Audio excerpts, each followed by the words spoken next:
Olá pessoal, vamos continuar nossas aulas da disciplina, falando especificamente agora sobre cuidado parental e as derivações que isso tem.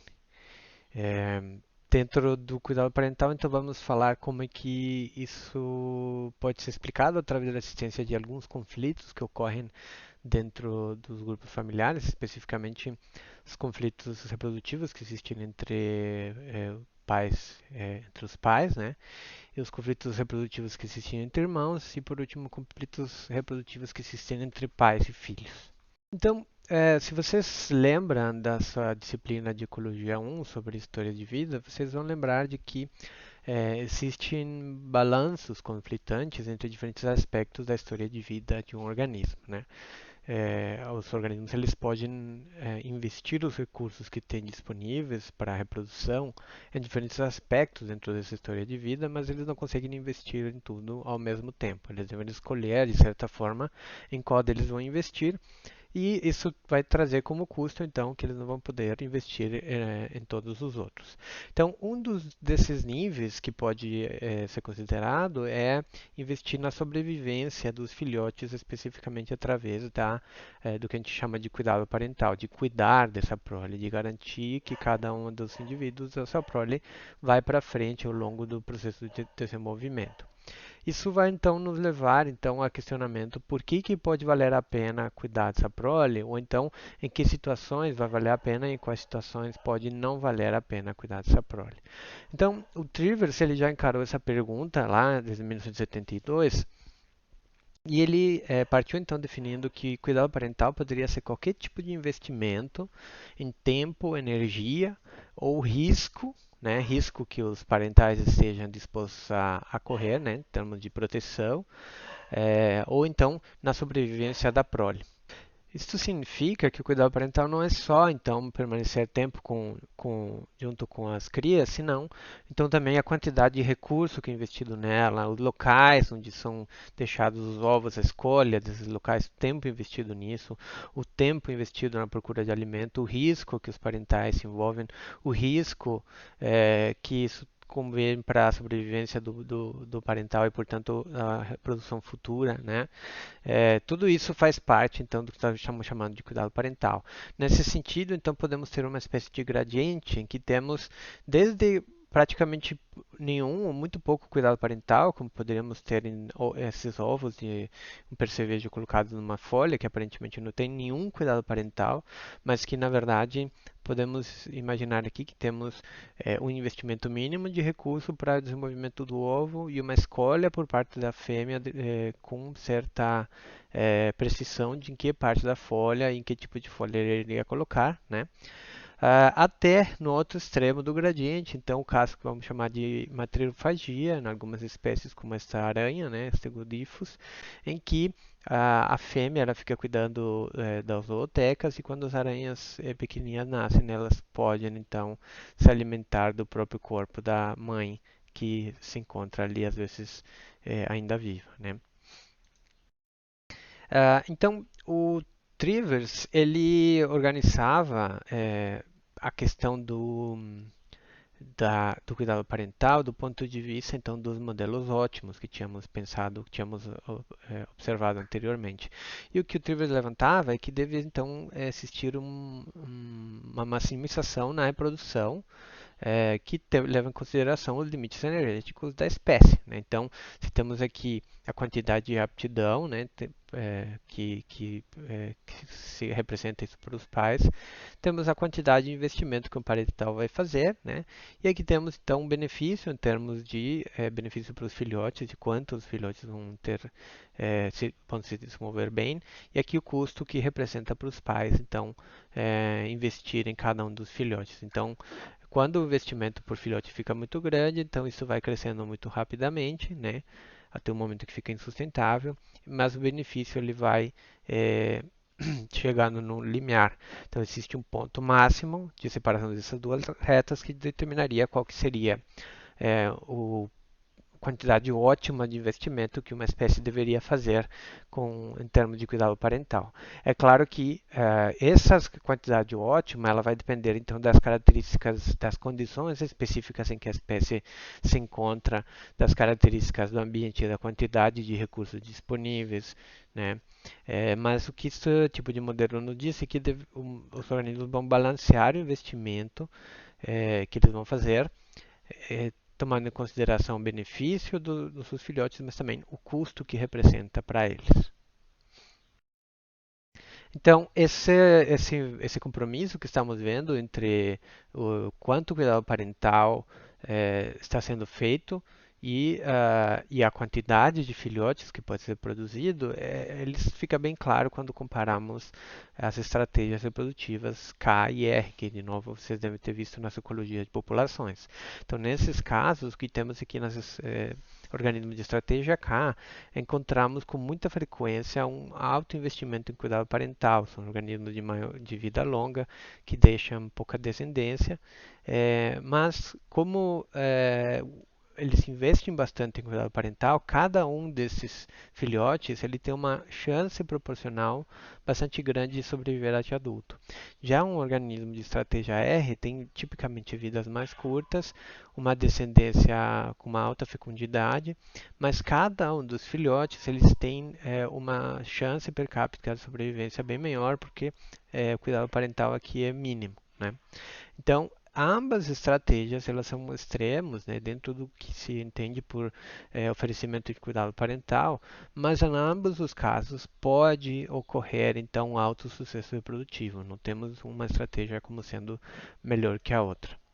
Uh, Aqui temos um caso interessante sobre cuidado parental, né, que é dessas dermápteros, nos quais então o risco de mortalidade da fêmea ele vai estar atrelado também ao cuidado que ela faz dos seus ovos. Elas fazem cavidades dentro do solo, no qual elas colocam os ovos, e elas armazenam uma quantidade de alimento e vão cuidando dela, dos ovos durante um tempo. O que ocorre aqui é que, se por alguma situação existe deficiência de recursos, a fêmea não conseguiu suficientes recursos para os ovos, é, a fêmea ela pode tomar a determinação de consumir novamente seus ovos e garantir sua sobrevivência a longo prazo para uma reprodução futura, mesmo sacrificando essa reprodução. Então, esse seria um outro caso em que nesta espécie, a aposta por uma reprodução futura acaba sendo maior do que o cuidado da prole presente. Então, a pergunta que vem agora é: quem que deve fazer o cuidado parental? Quem que deve fazer depois do acasalamento? Quem que deve cuidar dos filhotes? Será que são os machos? Será que são as fêmeas? A resposta tem a ver depende de quem tiver mais a perder, né? Então, voltamos ao nosso esquema sobre quem investiu mais e quem tem mais a perder. Aqui temos dados sobre reprodução em peixes, mostrando um pouco de como é que isso ocorre. Nesse caso, no caso dos peixes, vai depender, em certa forma, sobre o tipo de fertilização que ocorre nos peixes. Se estamos falando de peixes que têm fertilização interna, então os machos eles têm bastante controle, bastante certeza da sua paternidade, porque eles estão colocando os ovos diretamente dentro do corpo da fêmea. Então, a maior parte desses casos de fertilização interna são as fêmeas que cuidam dos filhotes. Já quando a fertilização é externa e os machos eles têm uma menor certeza sobre a sua capacidade de fertilizar os ovos, então eles aumentam essas chances, aumentando o seu cuidado parental, né? Então diminuindo dessa forma, ou pelo menos tentando evitar que outros machos possam estar colocando o esperma em competição. Então aqui você tem o padrão oposto, né? A maior parte das espécies tem cuidado parental do macho.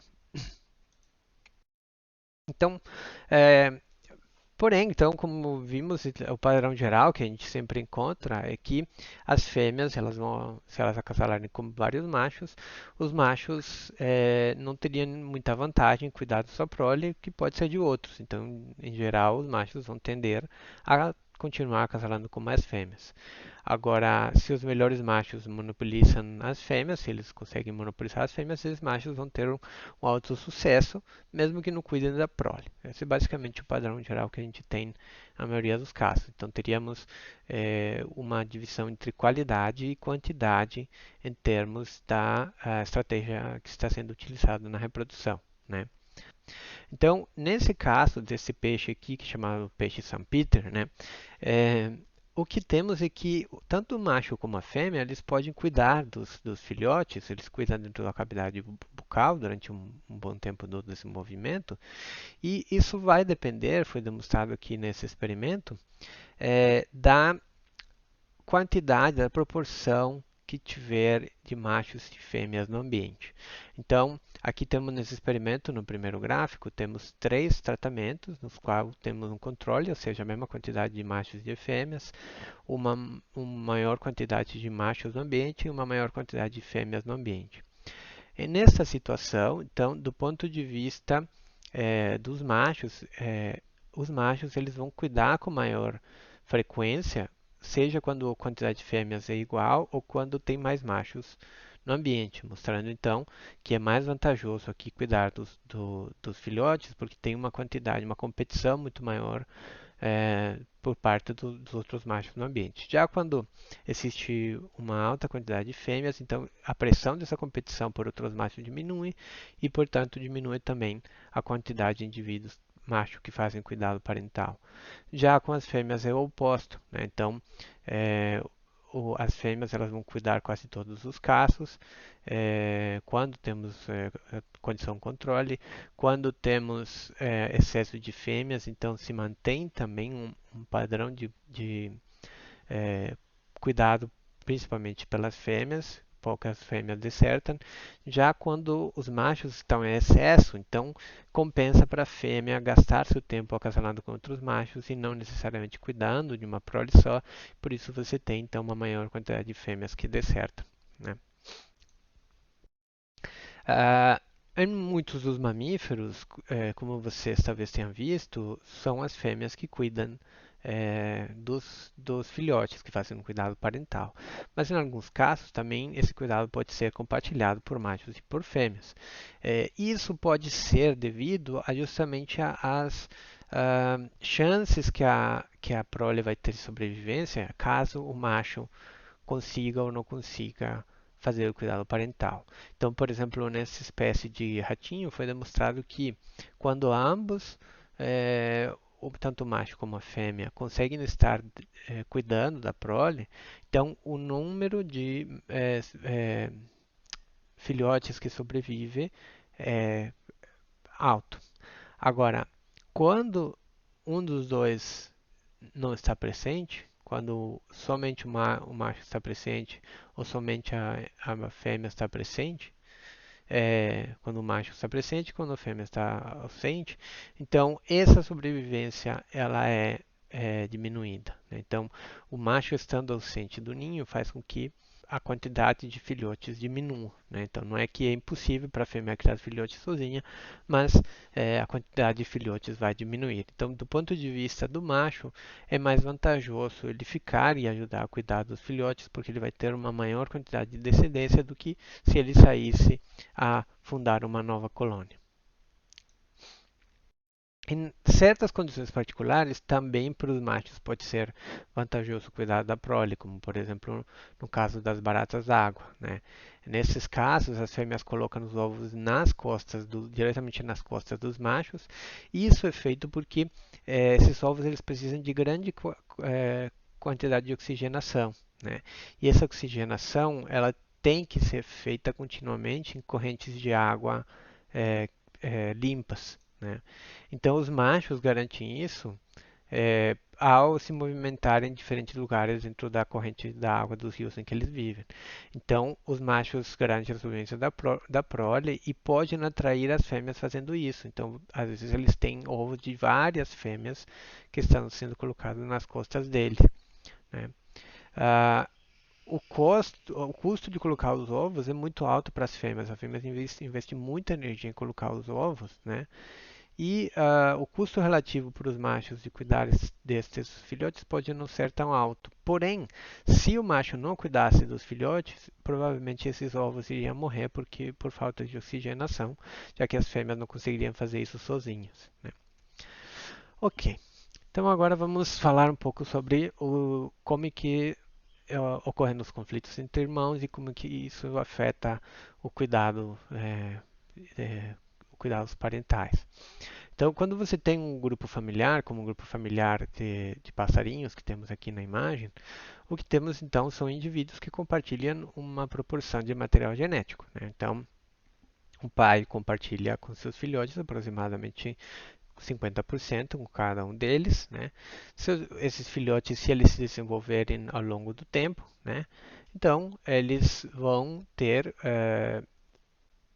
vamos chegar lá, vamos supor que se esse pai ele conseguiu desenvolver 3 filhotes e os 3 chegaram ao fim da sua vida adulta e vamos supor que cada um deles conseguiu produzir um filhote no final, né?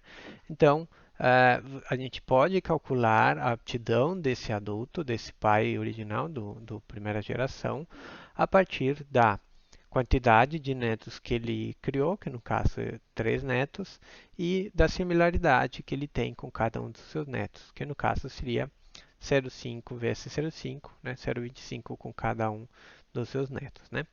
Mas o ponto fundamental é que a aptidão desse adulto ele vai estar determinada pela quantidade de netos que ele está obtendo, né? A partir dos filhos que ele conseguiu criar até adulto. Beleza, né? Já para os filhos deles, uma vez que eles foram criados com uma certa qualidade de alimento, a quantidade de filhotes que eles conseguiram criar foi unicamente um, né? Então, eles não estão conseguindo criar tantos como foi o que o pai deles conseguiu fazer. Por que isso é importante? Então vamos voltar a pegar o Trivers para tentar entender como é que, ao considerar os irmãos, o nosso modelo fica um pouquinho mais complicado. No modelo anterior, estávamos falando sobre o custo relativo e o ponto ótimo de investimento dos pais, né? O custo relativo para os pais ele aumenta rapidamente e o benefício dos filhotes ele vai chegando num patamar depois de certo ponto. Agora, para os filhotes, o custo relativo de ter mais filhotes na sua própria ninhada ele é significativamente menor do que o custo dos pais de cuidar dos filhotes. Isso significa que, do ponto de vista dos filhotes, o investimento que seria mais vantajoso por filhote é maior do que seria o investimento do ponto de vista dos pais. Então, em outras palavras, o que é mais vantajoso para os adultos não necessariamente é mais vantajoso para os filhotes. Por quê? Porque os custos para os filhotes de estarem no ninho no qual eles têm que dividir os recursos com outros indivíduos é muito menor do que o custo que os pais têm de perder ou de investir e fazer esse cuidado parental, de aumentar esse cuidado parental, né? Então, essas duas linhas elas se encontram em valores diferentes do investimento parental, que faz então que exista esse conflito potencial. E esse conflito potencial que estávamos vendo na teoria, ele se reflete na realidade. A gente tem vários exemplos de irmãos dentro do mesmo ninho que acabam então brigando em que um deles acaba matando ou expulsando o outro do ninho e tipicamente o irmão mais velho pode matar ou pode expulsar ao irmão mais novo, né, para garantir sua própria sobrevivência, garantir a disponibilidade de recursos. E a lógica que está por trás disso é a seguinte: se para um adulto, então, que está criando 3 filhotes, um deles é morto por o filhote mais velho, né? Então, se ele antes estava produzindo 3 netos, né, agora o filhote mais velho, ele pode, no lugar de criar um único filho, ele ganhou recurso suficiente para poder produzir 2 filhos. Então, portanto, são 2 netos que ele vai produzir, que ele vai obter dessa forma.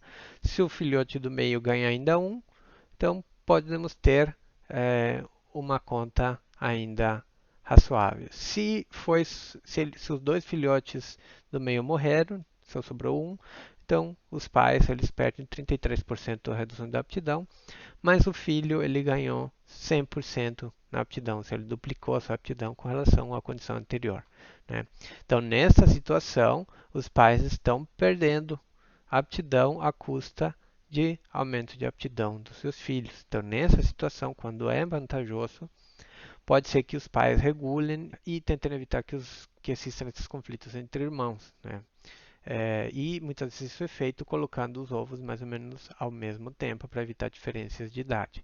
Agora, se o que acontece na verdade é que com o assassinato desses 3 filhotes, a morte desses 3 filhotes, o filhote mais velho consegue produzir outros 3 filhotes, então o filhote mais velho ele ganha muito na aptidão, mas o custo do ponto de vista para os pais ele fica zero, né?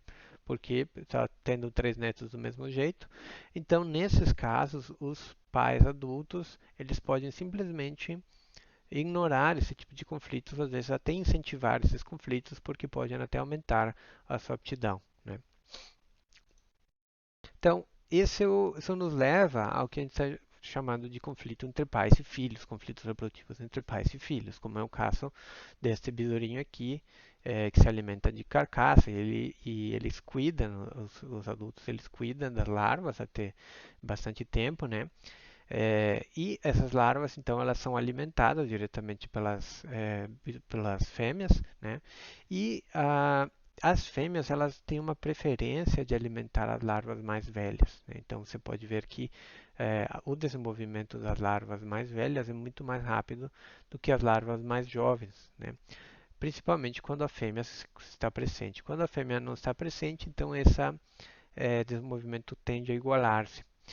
O que mostra então que para a fêmea, nesse caso, existe um benefício em garantir, em investir nas larvas mais velhas que vão ter uma maior chance de desenvolvimento, né? Agora, como é que a fêmea vai fazer para escolher quais são os filhos em que ela vai investir mais? Onde que ela vai investir, né? Ou melhor, como é que ela vai saber onde que estão seus filhos para investir neles? Então, muitas vezes isso é feito através de chamados de pedido de comida que os filhos estão fazendo. Passarinhos, isso é bem interessante porque temos os cantos que os passarinhos fazem, que são chamados às vezes bem barulhentos, né, que indicam que esse passarinho está com fome e que tentam otimizar a procura de recursos, a obtenção de recursos por parte dos adultos.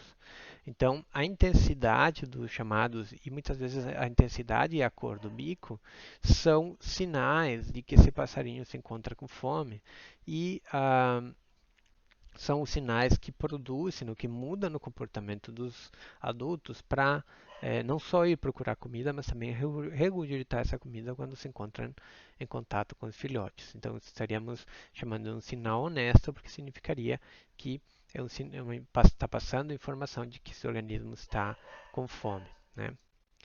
Agora, isso tem um custo energético para o filhote, porque se ele tiver que fazer muito barulho, muita estridência, então ele vai gastar muita energia, né? Obviamente. Então tem que existir um equilíbrio nisso, entre quanto o filhote está fazendo de barulho, com quanta energia ele vai pedir o alimento, versus quanto que os pais estão dispostos a responder a isso.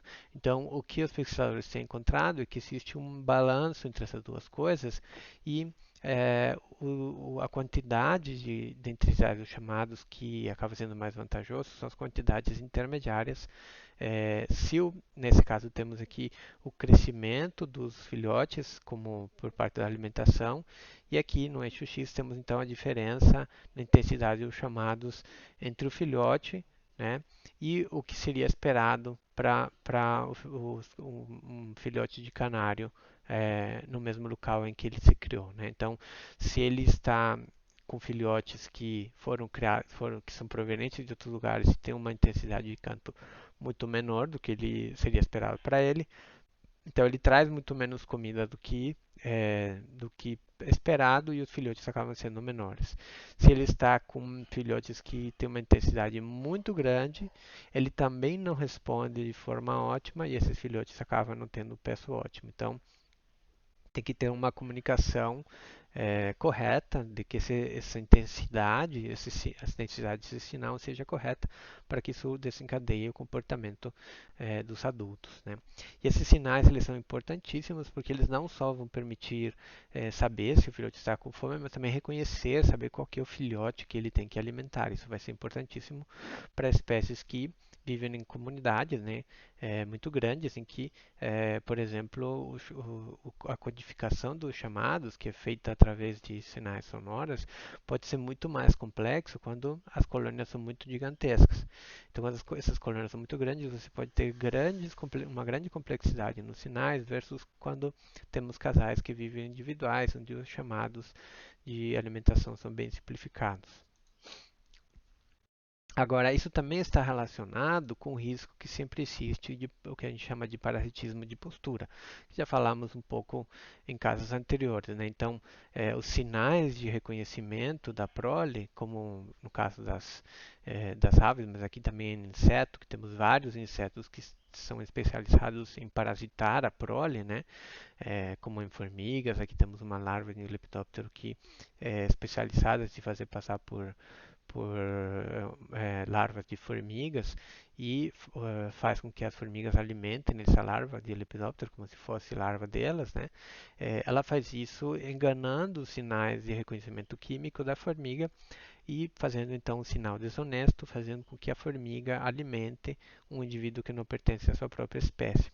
A mesma coisa ocorre com o famoso caso, né, do mimetismo de chamado dos pássaros cucos, né, que já vimos anteriormente, né, em que o pássaro de outra espécie coloca o ovo no ninho de um passarinho menor e os filhotes do pássaro cuco em desenvolvimento eles acabam imitando os sons dos seus hospedeiros, né, para então desencadear então o comportamento de alimentação, então sendo então novamente um sinal desonesto. Bom, pessoal, era essa nossa aula de cuidado parental, então não esqueçam de complementar com a leitura.